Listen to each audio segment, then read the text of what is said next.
उत्कृष्ट बनाउने यात्रामा छिन्।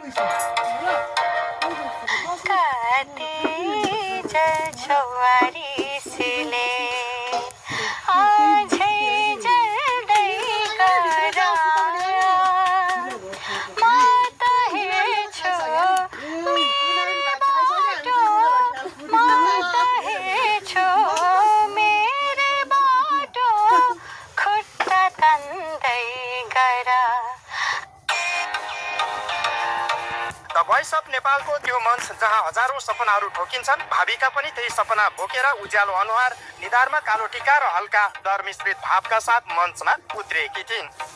तर जब उनले स्वर निकालिन्, त्यो डर हरायो। उनले गाइन् चर्चित गायिका विष्णुमाझीको अमर गीत मनको झल्की, जसमा उनको भावनात्मक प्रस्तुति र स्वरका मिठासले उपस्थित सबैलाई मन्त्रमुग्ध बनायो।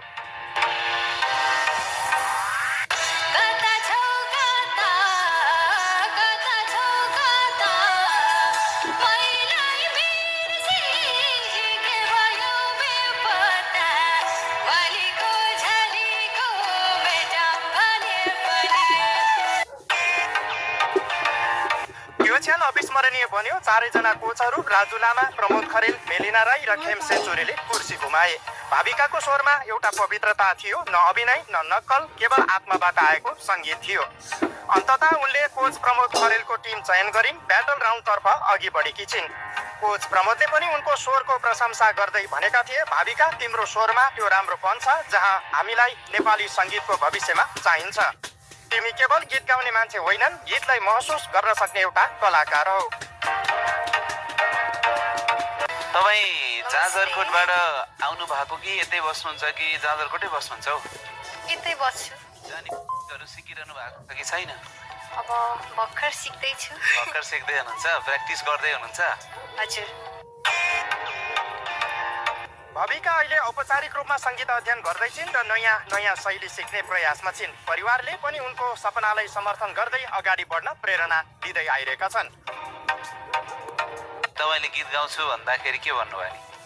एकदमै धेरै खुसी हुनुहुन्छ। मैले डिजिटल अडिसन दिँदाखेरि नै मम्मी बाबालाई भनेको थिएँ, अनि तेरो गाउने चाहिँ कहिले हुन्छ भनेर सोधिरहनु भएको थियो। अहिले उनको ब्लाइन्ड अडिसनको भिडियो सामाजिक सञ्जालमा भाइरल बन्दै आइरहेको छ र धेरैले उनलाई यस सिजनको विजेता हुन सक्ने एक बलियो प्रतियोगीका रूपमा दाबी समेत गर्दै आइरहेका छन्। यसरी जाजरकोटकी साधारण केटी भाविका पुन अहिले लाखौं दर्शकको मनमा असाधारण छाप छोड्दैछिन्।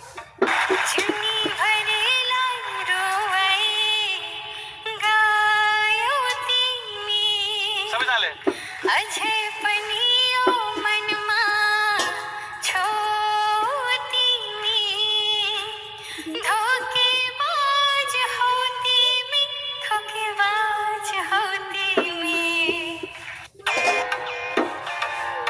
भाविका केवल the voice of Nepal Ki